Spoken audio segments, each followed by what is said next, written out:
Oh, my name is Scott. Today I'm going to be taking out a Gateway 400 VTX laptop. The Gateway VTX laptop comes in a Pentium 4 chip or a Celeron chip, but basically the buy is the same. So if you take out one of these laptops, it's actually the same. They got the same body, just a different chips. I'm gonna go ahead and take out the keyboard on this laptop. Taking out the keyboard on this laptop is fairly easy. Alright, let me open this laptop over here. Okay, this is a power panel right here. Okay.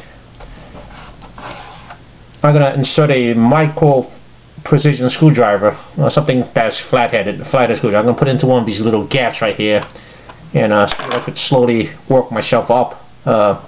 Just gotta be gentle with this, it's gonna break. I'm pretty fragile. Just gonna slowly play around this, and there it goes. It comes out easily. Okay, I got there's 4 screws right here. That's actually holding down the keyboard. Actually, what you need to do is just take the 4 screws out and screw it, and just unscrew the screws.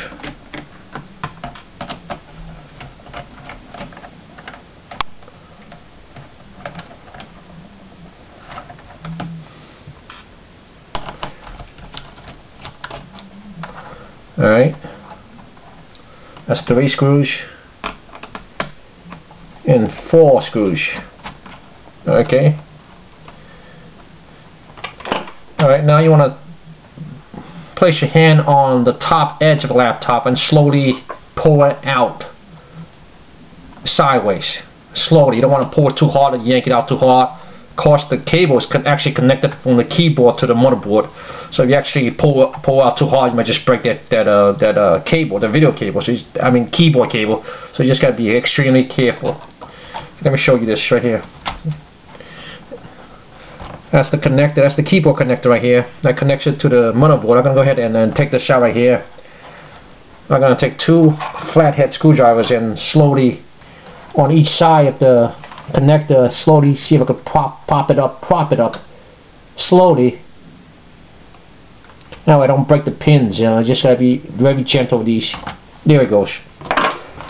Okay, the keyboard's out. That's how you replace the keyboard, In some cases you don't actually have to replace the whole keyboard, you can actually replace the buttons. Well, you can actually buy these buttons at the internet or even eBay. If you search eBay or even surf eBay, you could actually find they sell individual buttons for these keyboards, but sometimes it makes more sense just replacing the whole keyboard. I gotta go ahead and put the keyboard back right here. Align this thing, so make sure this is aligned. It goes back to that pin.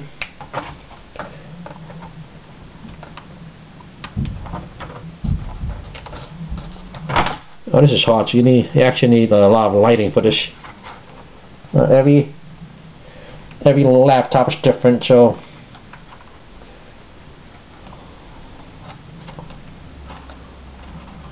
and I have a hard time putting this back right here. You just got to find that hole and match that hole to the pins, and just slowly push in. There it goes. I got it in right here.